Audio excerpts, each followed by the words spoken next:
Takk, president.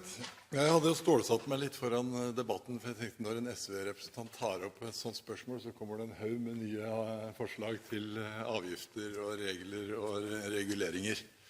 Men det gjorde det ikke, og det kanskje illustrerer at her er utfordringen store, men kartet er nok så uoversiktlig på hva som faktisk når fram.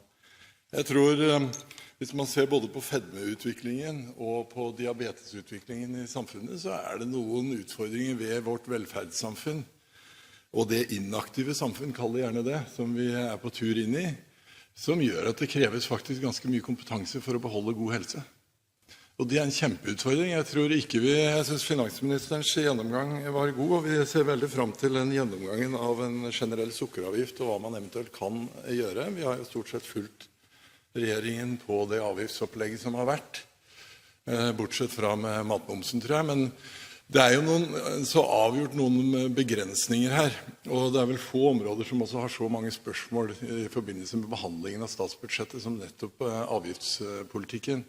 Og jeg tror vi ligger helt oppe på grensekanten i forhold til hva slags avgifter vi kan ha når det gjelder grensehandel. Finansministeren påpekte at jeg bor i en grensekommune, og jeg ser hvilken trafikk den genererer over grensen, og også hvilke norske investeringer det genererer på andre siden av grensen, for det bygges opp ganske mange norske shoppingsentre der, som er eid av nordmenn.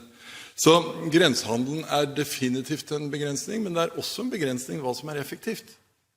For det er klart at avgiftspolitikken, jeg tror jo prisutslagene skal være rimelig store for at du virkelig får en omlegging av folks forbruksmønster, og gjennom bare bruk av avgifter.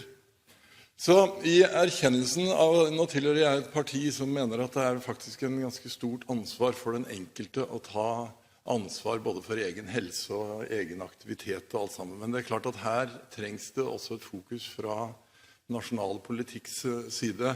Utfordringen er kjempestor, og vi kommer til å se det igjen på helsebudsjettene fremover, i hvilken grad vi lykkes. Så jeg satt og hørte på radioen da jeg kjørte innover til Stortinget i dag, og der gikk det blant annet en nyhet om at 3-4-åringer nå sendes til kiropraktor for å få behandling for stiv nakke og ryggproblemer. Og det er ganske betegnende, for hvis man tror at en 3-4-åring blir kurert av en kiropraktor og ikke heller finner bedre kur gjennom å komme seg ut i aktivitet, så er det et eller annet med den generelle holdningen der ute som er på tur til å endre seg, og som blir en kjempeutfordring å få en korrigert. Rett og slett få inn den kompetansen som trengs for, som sagt, å ha en sunn livsstil i det velferdssamfunnet vi lever opp i. Det var også en ganske morsom debatt på Nitimen, tror jeg det var, om hvordan man skulle få sprettrumpe. Og den var underholdende og brakte meg nesten helt til Oslo, men poenget var jo at man måtte faktisk holde seg i aktivitet, for om 50 år så kunne menn komme til å se ut med smale skuldre og bred rumpe hvis man ikke selv hadde initiativet til å holde seg i aktivitet. Og det tror jeg også gjelder når det gjelder mat. Man må faktisk ha en viss kunnskap for å vite hvordan man skal kunne leve sunt. Den utfordringen er stor. Takk.